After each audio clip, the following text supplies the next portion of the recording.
Kai Greene knows bodybuilding is a science. Get the science right with muscle meds. Feet down where you have it, right there. Put them in there. Bend over and come up. Round your back, round from here. Now come up. Now get my hand. Bend over my feet. Bend over my fingers. Bend over. Now come up. Bend over my fingers. Now come up. Bend over the fingers. There we go. That's it. Bend over the hand. Come on. There we go. There we go. That's it. Come on. 3, 2, 1. That's it. How do you feel? How do you feel in the back of my knees? Yeah. Because you're bending from here. You're not pulling from here. That pulls your knees. But when you bend from your waist, that stays on your rectors. There's a trick. The next movement, to add insult to injury, was then hyperextensions. So, as you can imagine, after this training session, ladies and gentlemen, my lower back was on fire. Yeah, I literally had to sit down and just kind of like, get myself together, after this training session, because my lower back was, I swear, you never realize how important your lower back is until you end up having to try to do without it.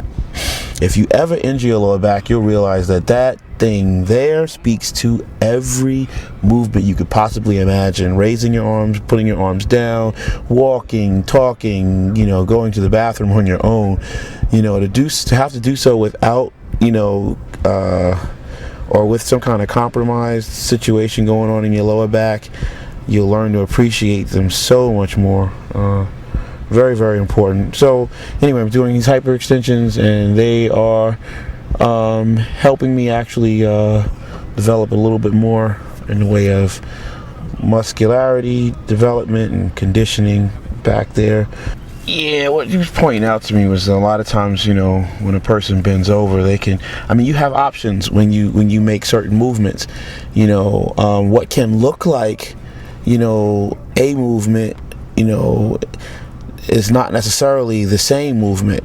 For instance, when you bend over, you have the option of being able to bend, with the resistance or the stress of that action on your hamstrings, or more on your glutes, or on, your lower back, and not on either of the first two that I mentioned.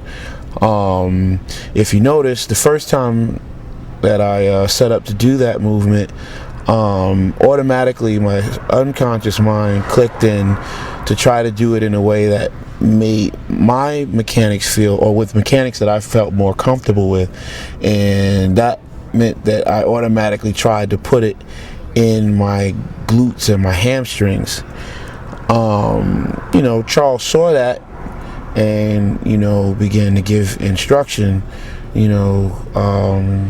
to try to get me away from doing that and to allow my the proper mechanics to be used, so I can get into my lower back, my spinal erectors, and remove my glutes and my hamstrings from it altogether.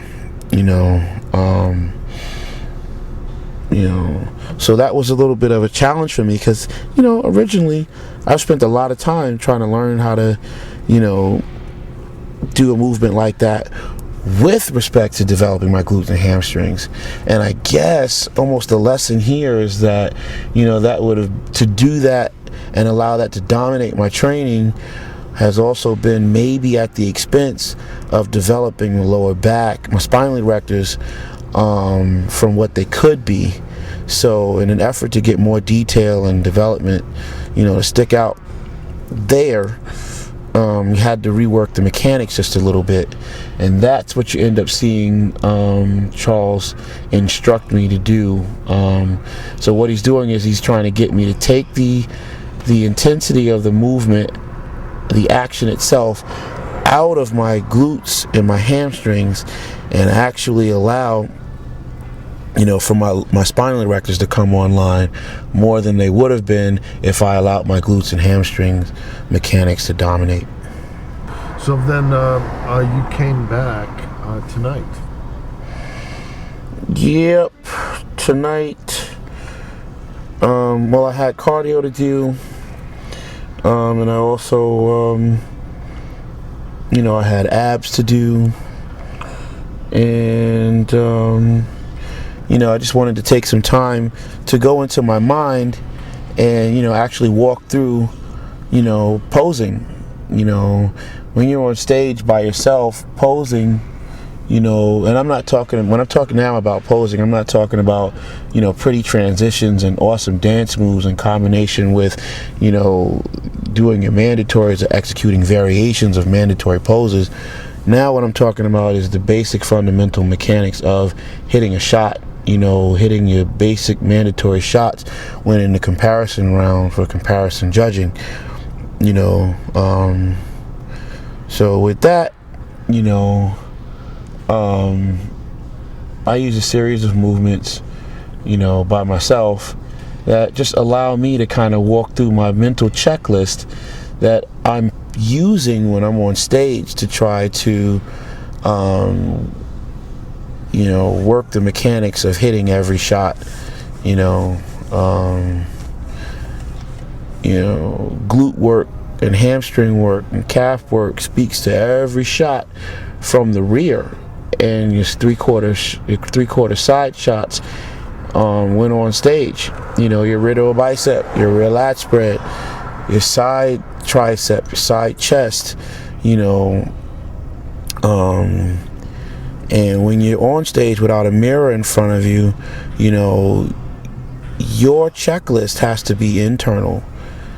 So this is the time tonight that I'm using to do that.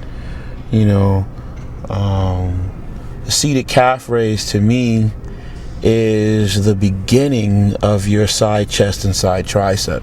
So if you never really thought about it like that before, as a bodybuilding enthusiast or maybe a competitive bodybuilder yourself, it's something to get into the mindset of, at least beginning to think about, your side tricep, your side chest, that's your seated calf raise. You turn your toes in, heels out, concentrate on flexing your soleus. Moving up from there, you have your hamstrings. As a competitive bodybuilder, you need to know how to flex your hamstrings without necessarily curling or flexing your knee joint. A good way of learning how to do that is to use, stiff-legged deadlift variations with leg curls.